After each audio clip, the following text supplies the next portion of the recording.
Hello friends, election டைமில் ஓட்டு போட்டதும் நம்ம விரலில் பார்த்தீங்க ஒரு மை வைப்பாங்க பார்த்துருப்பீங்க. அது வந்து எவ்வளோ சோப்பு போட்டு கழுவினாலும், ஏன் கல்லில் வச்சு தேய்ச்சா கூட அவ்வளோ சீக்கிரமாக போவே போகாது.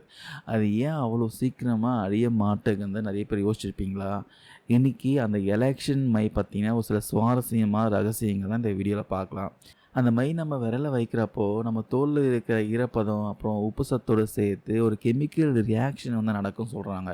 குறிப்பா நம்ம விரல் மேல சூரிய ஒளி, சன்லைட் வந்து படுறப்போ, அந்த மையில இருக்கிற சில்வர் நைட்ரேட் அது வந்து சில்வர் குளோரைட்டா மாறி, நம்ம தோலோட ரொம்ப ஸ்ட்ராங்கா வந்து ஒட்டிக்கும். இந்த சில்வர் குளோரைடு பார்த்தீங்கன்னா, தண்ணீல கொஞ்சம் கூட கரையாதுங்க. அதனால நீங்க சோப்பு, ஆல்கஹால் இல்ல நெயில் பாலிஷ் ரிமூவர் எத வச்சு அழிச்சாலும், அந்த மை பார்த்தீங்கன்னா அழியவே அழியாது. அது மட்டும் இல்லாம இந்த மை பார்த்தீங்கன்னா, வெறும் மேல் தோல்ல மட்டும் இருக்காது. நகத்துக்கும், தோலுக்கும் இடையே நல்லா ஊடுருவி செட் ஆயிரும். சரி, அப்போ இது எப்பதான் வந்து போகும்னு கேட்டிங்கன்னா, நம்ம நகம் வளர்ந்து பழைய தோல் செல்கள்லாம் உறிஞ்சி புது செல்கள் வந்து உருவாகிற வரைக்கும், அதாவது சுமார் 2லிருந்து 4 வாரங்கள் வரைக்கும் இந்த மை பார்த்தீங்கன்னா நம்ம விரல்லையே தான் கெத்தா உட்காந்துருக்கும். சரி, இந்த ஸ்பெஷலான மையை எங்கே தயாரிக்கிறாங்கன்னா, கர்நாடகா மாநிலம் மைசூரில் இருக்கிற Mysore paints and varnish limited அப்படின்னு ஒரு அரசு நிறுவனம் தான் பார்த்தீங்கன்னா இந்தியா முழுக்க இந்த மையை தயாரித்து சப்ளை பண்ணுறாங்க.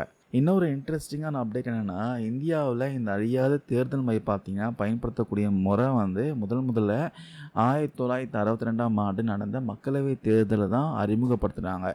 நம்ம விரலில் வைக்கிற ஒரு சின்ன மைக் பின்னாடி பார்த்தீங்கன்னா எவ்வளோ பெரிய சயின்ஸ் ஹிஸ்ட்ரிலாம் இருக்குது பார்த்தீங்களா? இந்த தகவலுங்க புதுசாக இருந்தால் மறக்காமல் கமெண்ட்ஸ் பண்ணுங்கள், ஷேர் பண்ணுங்கள். தேங்க்யூ நண்பா, நண்பீஸ்.